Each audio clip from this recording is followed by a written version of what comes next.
Welcome to Bite at a Time Books, where we read you your favorite classics one bite at a time. My name is Bree Carlile, and I love to read and wanted to share my passion with listeners like you. If you want to know what's coming next and get updates from me, Bree, sign up for our newsletter at biteatatimebooks.com.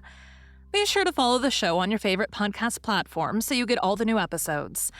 Or you can follow the show on YouTube, where we have playlists for all the stories. We're part of the Bite at a Time Books Productions Network. If you'd also like to hear what inspired your favorite classic author to write their novels, and what was going on in the world at the time, check out the Bite at a Time Books Behind the Story podcast, Tuesdays, wherever you listen to podcasts. Today we'll be continuing The Scarlet Letter by Nathaniel Hawthorne. Chapter 23, Part 2. "Madman, hold. What is your purpose?" whispered he. "Wave back that woman. Cast off this child. All shall be well. Do not blacken your fame and perish in dishonor. I can yet save you. Would you bring infamy on your sacred profession?" "Ha, tempter, methinks thou art too late," answered the minister, encountering his eye fearfully but firmly. "Thy power is not what it was. With God's help, I shall escape thee now." He again extended his hand to the woman of the scarlet letter. "Hester Prynne," cried he with a piercing earnestness, "in the name of him, so terrible and so merciful, who gives me grace at this last moment, to do what, for my own heavy sin and miserable agony, I withheld myself from doing 7 years ago, come hither now and twine thy strength about me. Thy strength, Hester, but let it be guided by the will which God hath granted me. This wretched and wronged old man is opposing it with all his might, with all his own might and the fiend's. Come, Hester, come. Support me up yonder scaffold." The crowd was in a tumult. The men of rank and dignity who stood more immediately around the clergyman were so taken by surprise and so perplexed as to the purport of what they saw, unable to receive the explanation which most readily presented itself, or to imagine any other, that they remained silent and inactive spectators of the judgment which Providence seemed about to work. They beheld the minister, leaning on Hester's shoulder, and supported by her arm around him, approach the scaffold and ascend its steps, while still the little hand of the sin-born child was clasped in his. Old Roger Chillingworth followed, as one intimately connected with the drama of guilt and sorrow in which they had all been actors, and well entitled, therefore, to be present at its closing scene. "Hast thou sought the whole world over?" said he, looking darkly at the clergyman. "There was no one place so secret, no high place nor lowly place where thou couldst have escaped me, save on this very scaffold.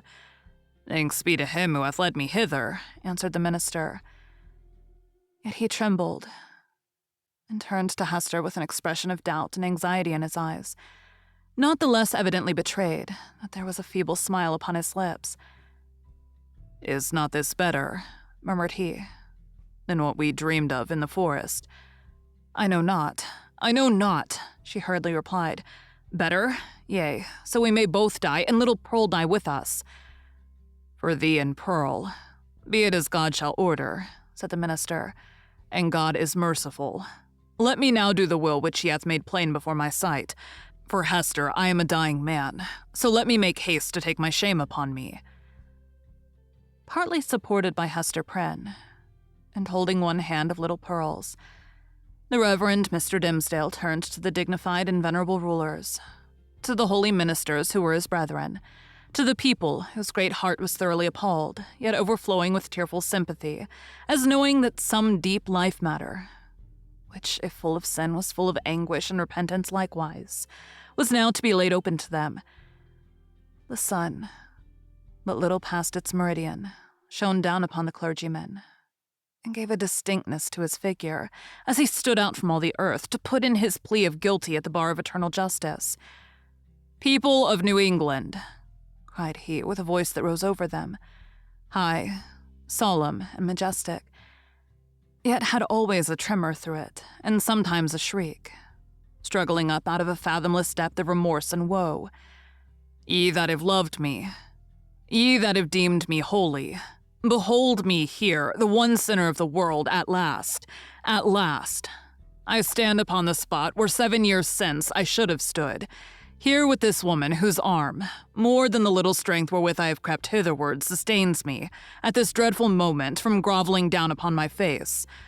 Lo, the scarlet letter which Hester wears. Ye have all shuddered at it. Wherever her walk hath been, wherever so miserably burdened, she may have hoped to find repose. It hath cast a lurid gleam of awe and horrible repugnance round about her. But there stood one in the midst of you, at whose brand of sin and infamy ye have not shuddered. It seemed at this point as if the minister must leave the remainder of his secret undisclosed. But he fought back the bodily weakness, and still more the faintness of heart that was striving for the mastery with him. He threw off all assistance and stepped passionately forward a pace before the woman and the child. It was on him, he continued with a kind of fierceness. So determined was he to speak out the whole. God's eye beheld it. The angels were forever pointing at it. The devil knew it well and fretted it continually with the touch of his burning finger. But he hid it cunningly from men and walked among you with the mien of a spirit, mournful because so pure in a sinful world, and sad because he missed his heavenly kindred. Now at the death hour he stands up before you. He bids you look again at Hester's scarlet letter. He tells you that with all its mysterious horror, it is but the shadow of what he bears on his own breast, and that even this, his own red stigma, is no more than the type of what has seared his inmost heart. Stand any here that question God's judgment on a sinner. Behold a dreadful witness of it. With a convulsive motion, he tore away the ministerial band from before his breast. It was revealed, but it were irreverent to describe that revelation. For an instant, the gaze of the horror-stricken multitude was concentrated on the ghastly miracle, while the minister stood, with a flush of triumph in his face, as one who, in the crisis of acutest pain, had won a victory. Then, down he sank upon the scaffold. Hester partly raised him and supported his head against her bosom. Old Roger Chillingworth knelt down beside him, with a blank, dull countenance, out of which the life seemed to have departed. "Thou hast escaped me," he repeated more than once. "Thou hast escaped me. May God forgive thee," said the minister. "Thou too hast deeply sinned." He withdrew his dying eyes from the old man and fixed them on the woman and the child. "My little Pearl," said he feebly, and there was a sweet and gentle smile over his face, as of a spirit sinking into deep repose. Nay, now that the burden was removed, it seemed almost as if he would be sportive with the child. "Dear little Pearl, wilt thou kiss me now? Thou wouldst not yonder in the forest, but now thou wilt." Pearl kissed his lips. A spell was broken. The great scene of grief in which the wild infant bore a part had developed all her sympathies, and as her tears fell upon her father's cheek, they were the pledge that she would grow up amid human joy and sorrow, nor forever do battle with the world, but be a woman in it. Towards her mother, too, Pearl's errand as a messenger of anguish was all fulfilled. "Hester," said the clergyman, "farewell." "Shall we not meet again?" whispered she, bending her face down close to his. "Shall we not spend our immortal life together? Surely we have ransomed one another with all this woe. Thou lookest far into eternity with those bright dying eyes. Then tell me what thou seest." "Hush, Hester. Hush," said he with tremulous solemnity. "The law we broke, the sin here so awfully revealed, let these alone be in thy thoughts. I fear it may be that when we forgot our God, when we violated our reverence each for the other's soul, it was thenceforth vain to hope that we could meet hereafter in an everlasting and pure reunion. God knows, and he is merciful.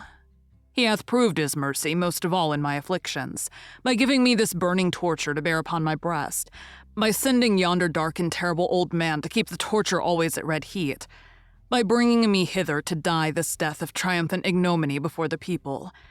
Had either of these agonies been wanting, I had been lost forever. Praised be his name. His will be done. Farewell."